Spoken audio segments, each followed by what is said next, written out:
Seguimos en vivo en Mañana Sí, 16 minutos pasaron de las 9 de la mañana, 22 grados 2 la temperatura en estos momentos y contábamos esta semana que Martín Ocampo fue electo presidente de la Unión Cívica Radical de la UCR porteña. El procurador de la Ciudad de Buenos Aires asumió como fruto de un consenso dentro del partido que en este contexto es celebrable. Para hablar un poco de esto, estamos en comunicación telefónica con Martín Ocampo. Muy buenos días, Martín. Lucía Genovesi te saluda.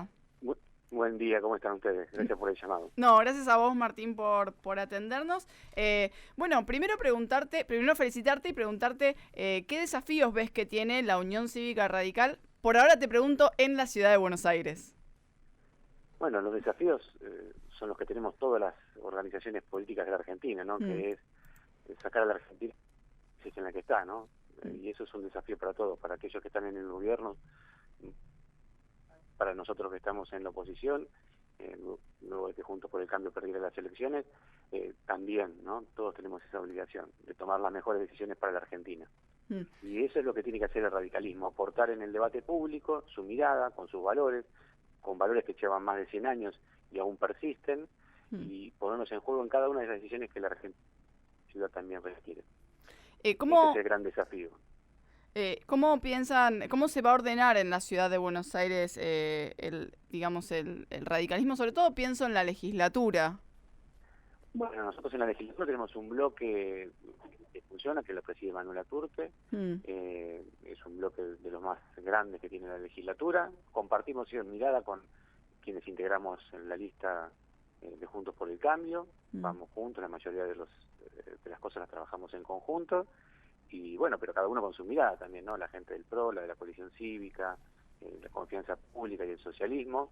Bueno, venimos trabajando hace un tiempo juntos en la ciudad de Buenos Aires y tratamos de que así siga sucediendo. Ese es el camino que tenemos trazado para lo que va de este tiempo legislativo. ¿Crees que la situación, digamos, porque es inevitable pensar que en el contexto nacional y sobre todo en el Congreso de la Nación se ven diferencias, o por lo menos dentro de las votaciones, si querés, en el partido? ¿Crees que esto puede llegar a afectar en la Ciudad de Buenos Aires? ¿Y cómo ves estas diferencias a nivel nacional?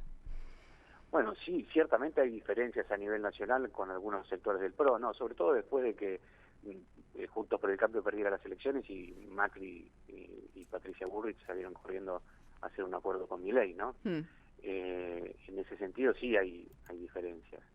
Nosotros creíamos que esas decisiones se tenían que tomar en el seno de la alianza y bueno, y ahí tenemos un punto que para nosotros es formas y prácticas que tiene el gobierno de Milei, ¿no? Cuando el gobierno de Milei y el presidente de la Nación se comporta en forma autoritaria, ahí el radicalismo no va a estar. Pero cuando lo hace también, que lo hace en forma descalificadora, cuando hace uso de la violencia como forma de acción política, ahí tampoco va a estar el radicalismo. Y cuando también viola la Constitución, tampoco va a estar el radicalismo. Ahora, el radicalismo sí va a estar para acompañar al presidente cuando sus políticas públicas ayuden a mejorar la calidad de vida de los argentinos. Ahí va a contar con el radicalismo. Si el presidente quiere hacer una reforma para dar democracia sindical, va a contar con el radicalismo, o una reforma laboral, va a contar con el radicalismo. El radicalismo está para todos los debates de las políticas públicas, pero siempre en el marco de una democracia, con debate, con consensos, con búsqueda de diálogo, sin descalificaciones. Y esas prácticas que tiene el presidente de la Nación complejizan cualquier tipo de vínculo en la política, y la Argentina requiere esos acuerdos políticos para darle sustentabilidad a cualquier tipo de reforma. Las reformas que se producen y se generan sin esos consensos políticos duran poco tiempo, dan poca previsibilidad y a la larga terminan cayéndose. Por eso nosotros, que creemos en las instituciones, creemos que hay que hacer instituciones. La manera de hacer institución es a través de los acuerdos políticos. El presidente descree de esta forma y ahí tenemos un punto de desencuentro, no solamente con el presidente, sino con algunos sectores de lo que era Juntos por el Cambio, como el PRO, que tienen más puntos de encuentro con la gente de la Libertad Avanza, ¿no? Y ahí sí tenemos cierta diferencia. Eso no pasa en la legislatura. En la legislatura, claro. Bueno, las políticas son más consensuadas. Es cierto también que el PRO se encuentra en la legislatura en una situación de minoría, son 12 legisladores sobre 60, ¿no? Eso requiere también del jefe de gobierno y de todo el el PRO una manera de diálogo y de organización que para sacar una ley requieren consensos, ¿no? Claro. Más en el sistema constitucional de la Ciudad de Buenos Aires, que es mucho más rígido que el sistema constitucional nacional. Por ejemplo, el tema este de los DNU, ¿no? Que se está debatiendo ahora. Si sí. en la Ciudad de Buenos Aires el DNU no se trata en un plazo razonable, el DNU se cae. Claro. En días, en menos de un mes. Claro. Entonces, por eso los jefes de gobierno si sancionan un DNU, se vio esto en la pandemia, pero la legislatura al poco tiempo lo tiene que ratificar para que no se caiga. Todo lo contrario que lo que pasa en la Nación, que hay que rechazarlo para que se caiga.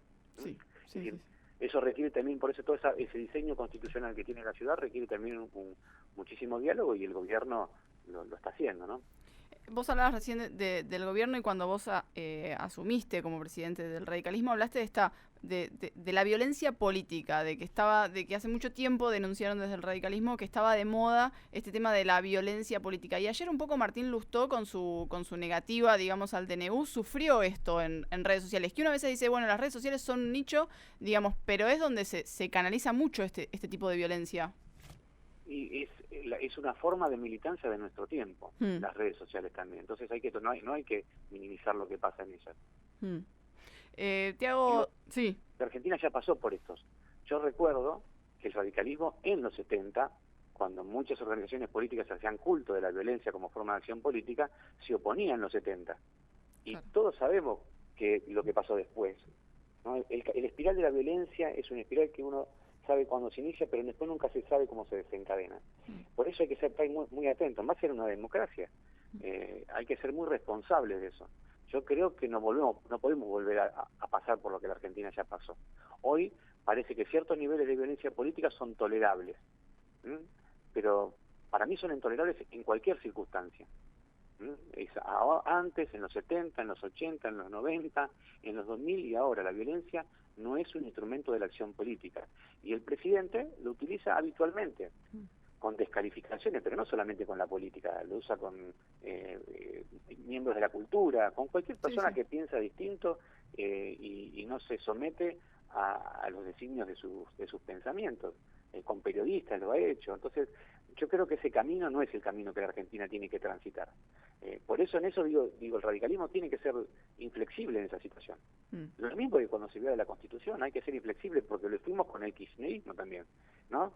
Con la misma vara que nosotros evaluamos la gestión del kirchnerismo en cuanto a la calidad institucional, también hay que hacerla con este gobierno, porque si no, no se puede cambiar de un día para el otro solo porque cambia el color político del gobierno. Son las mismas reglas para todas las organizaciones políticas. Yo creo que en eso lo que es el Martín Lustó es eso, decir, che, esto yo lo decía con el kirchnerismo, está mal, violentan la Constitución, y ahora lo dice con Milei también, lo mismo. Ahora, en ese sentido, pienso en el debate que se tiene que dar en la Cámara de Diputados. Van a tener que tener una conversación interna en este sentido, porque en Senado se vio una diferencia en esta postura, dentro del bloque, digo. Y siempre son distintas las conformaciones del Senado y de diputados, ¿no? El Senado tiene mucha más incidencia, los gobernadores también, obviamente es menor cantidad de miembros, también eso ayuda, ¿no? a un debate, cuando son muchos los miembros, obviamente siempre hay más posiciones, ¿no?, en juego. Así que bueno, pero esperemos que lo trate la Cámara de Diputados. Aparte, yo creo también, no dicen, che, ¿por qué no tratan ahora el DNU? El DNU se tendría que tratar siempre, ¿no? Porque antes no trataban los DNU. Bueno, estaba mal antes, claro, que no se trataban los DNU. Y que el kirchnerismo no se metía a tratamiento de los DNU porque tenía mayoría parlamentaria. Bueno, eso estuvo mal siempre. Sí. Lo normal es que el Congreso que trate estos temas, y que si hay un DNU lo evalúe, porque un DNU no deja de ser una ley. Es una ley emitida por el Poder Ejecutivo, y es una forma excepcional de sanción de una ley. Pues se llama decreto de necesidad y urgencia, es una excepción. No puede ser que la excepción se termine siendo la norma. Por eso a veces en Argentina nos habituamos a hacer de las excepciones normas, y me parece que eso no hay que hacerlo. Me parece que estaba mal antes y ahora hay que hacerlo bien, si estaba mal antes. Porque eso es lo que le criticábamos al kirchnerismo. Sí. Martín, te hago la última y ya te libero. ¿Cómo ves estos primeros meses de gestión de Jorge Macri en la ciudad de Buenos Aires? Y bueno, con todo un cambio de gobierno, adaptándose, tratando de armar su equipo. Es un equipo que viene la continuidad de gente que viene a trabajar. Continuando un montón de políticas públicas que la ciudad ya tenía. Yo lo veo bien, lo veo que la está llevando adelante. La ciudad tiene complejidades y muchas, ¿no? No es sencillo y lo va haciendo. En un contexto político, insisto, difícil, muy dificultoso. Sí. Pero no solamente de este contexto de la política en cuanto a los posicionamientos que tienen que ver con que llegó un presidente que no estaba en los cálculos de nadie que fuera presidente, sin organización política, que no quiere tener una organización política, sino también desde el punto de vista del plano económico, ¿no? La Argentina sumida en una crisis, con una situación muy fuerte de recesión que se está produciendo, con alta inflación. Bueno, eso también complejiza la tarea de los gobernantes y en ese sentido, incluso desde el punto de vista presupuestario, Jorge lo está llevando adelante, con, por ejemplo, un gobierno nacional que no cumple con se para igual que el kirchnerismo en ese sentido, ¿no? No cumple con la sentencia de la Corte que dice que tiene que pagar de la ciudad la coparticipación que le había retirado el kirchnerismo. Sí. El fallo de la Corte Suprema de Justicia. Sí. Así que, bueno, lo veo bien a Jorge, en ese sentido lo veo bien. Martín, te agradezco un montón este rato con nosotros. No, te mando un beso grande. Pasaba entonces Martín Ocampo por Mañana Sí, el nuevo presidente de la UCR porteña y también procurador de la Ciudad Autónoma de Buenos Aires.